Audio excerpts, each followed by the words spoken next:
तर तुमच्या सर्वांचं स्वागत आहे मैदानपर्यंत या युट्यूब चॅनलमध्ये. तर तुम्हा सर्वांना प्रश्न पडला असेल की आपल्या सर्वांचा लाडका रुस्तम मेहंदी केसरी बकासूरचा पायरा कोण आहे आणि गटपास झाला की नाही, आणि गौतम काकडे यांची नवीन खरेदी गोविंदा गटपास झाला की नाही. तर हेच अपडेट घेऊन मी व्हिडिओ घेऊन आलोय. तर व्हिडिओ शेवटपर्यंत पहा.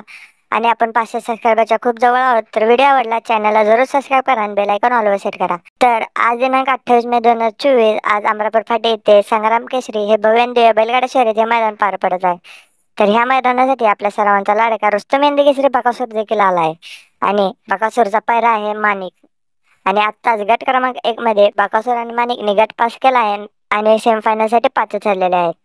आणि आणि गट क्रमांक 3 मध्ये गौतम काकडे यांची नवीन खरेदी गोविंदा देखील पळाला, पण त्याची गटामध्येच हार झालेले आहे. तुम्हाला अपडेट कशी वाटली कमेंट करून नक्की सांगा. व्हिडिओ आवडला असेल तर व्हिडिओला लाईक करून, चॅनल नवीन असेल चॅनलला सबस्क्राईब करा आणि बेल आयकॉन ऑलवेज सेट करा अशाच नवीन अपडेटसाठी.